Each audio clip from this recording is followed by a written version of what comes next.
খালা শাশুড়ির মাটির চুলায় আজকে নিজের হাতে সবার জন্য রোস্ট রান্না করলাম। সাথে আজকে সারাদিনে কি কি করলাম, কি কি খেলাম তা নিয়ে থাকছে আজকের এই ব্লগ। আশা করি ভিডিওটা তোমরা লাস্ট পর্যন্ত দেখবে। আসসালামু আলাইকুম এভরিওয়ান, কি খবর তোমাদের সবার? আশা করি সবাই ভালো আছো।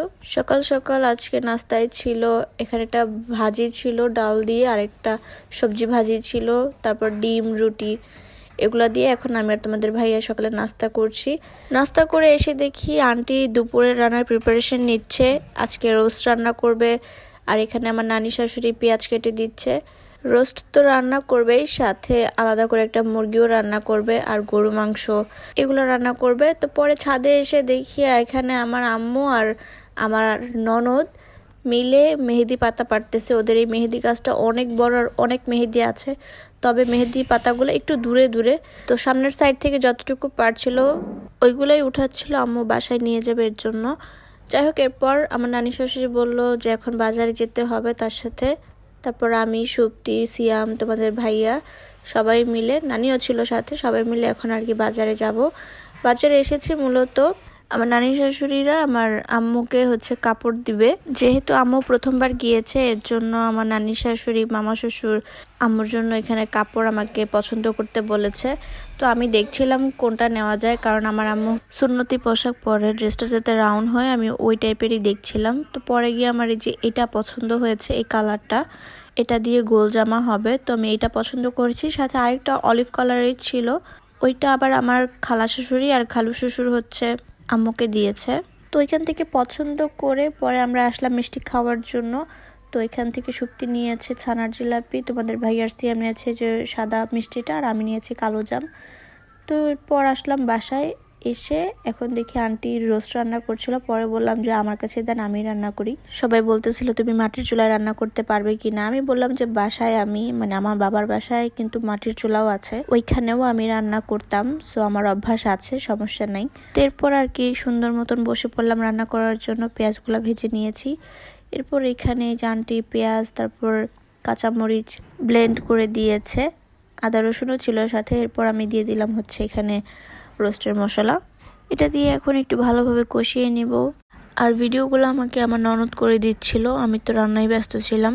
মানে মোট কথা যা যা দেওয়া লাগে সবই দিচ্ছে, আর যেগুলো ছিল না সেগুলো আবার সিয়ামকে দিয়ে বাজার থেকে আনিয়েছিল।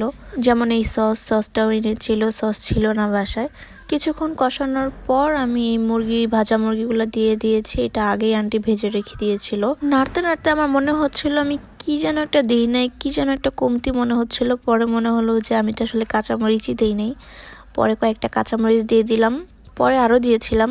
আর এখানে আন্টি আগেই গরু দুধের মধ্যে লেবু চিপে এটাকে দই বানিয়ে নিয়েছে। এখানে কয়েকটা আলু বোখরাও ছিল আর চিনি দিয়েছিল, মানে সব একসাথে দিয়ে তারপর আর কি এটা রেখে দিয়েছিল। পরে আমি এটা দিয়ে দিলাম।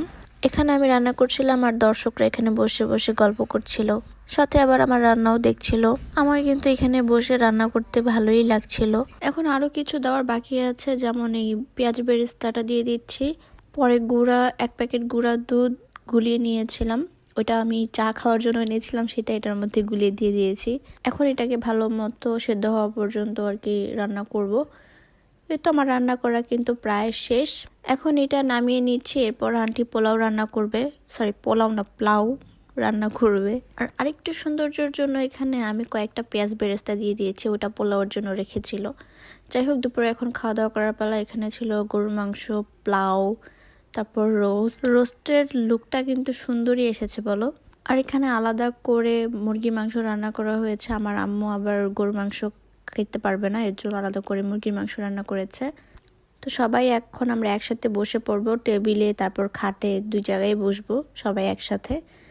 এই যে আমার ননদ আগে গিয়ে বসে পড়েছে। এখন সবাই আমরা একসাথে খাওয়া দাওয়া করতেছি। সবাই একসাথে খাওয়া দাওয়া করার মধ্যে কিন্তু একটা ভালো লাগা কাজ করে। আর আমার শাশুড়ি এখানে দাঁড়িয়ে দাঁড়িয়ে পর্যবেক্ষণ করছিল যে সবার ঠিক আছে কিনা খাবার দাবার। উনি পরে বসবে, আন্টিরা ছিল এই জন্য পরে বসবে। আর আমার দেবরটা আজকে সারাদিন কামলা খাটতে খাটতে শেষ।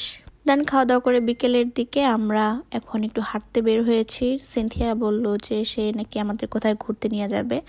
সিয়াম বলল যে আরেকটা সরিষা ক্ষেত আছে, যেখানে অনেক বড় সরিষা ক্ষেত, মানে অনেকখানি জায়গা নিয়ে। তো এই যে এখানে আমরা চলে আসলাম, এইবারই লাস্ট, কারণ কালকে আমরা চলে যাব।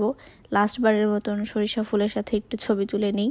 এখানে অনেক বেশি ফুল থাকলেও এটার ব্যাকগ্রাউন্ডটা সুন্দর না, কারণ পিছনে অনেক গাছ ছিল। ব্যাকগ্রাউন্ড আমার কাছে ভালো লাগে যে একদম মাঠ জুড়ে শুধু সরিষা ফুল থাকবে, পিছনে কোনো কিছুই থাকবে না, মানে অনেক দূর পর্যন্ত শুধু সরিষা ফুলই থাকবে।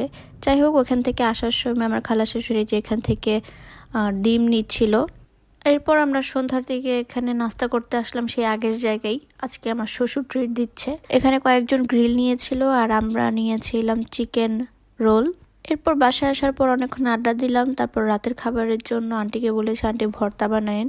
তো এখানে আন্টি কালো জিরা ভর্তা বানিয়েছে, আলু ভর্তা, তারপর বেগুন ভর্তার সাথে মাংস দিয়েছিল।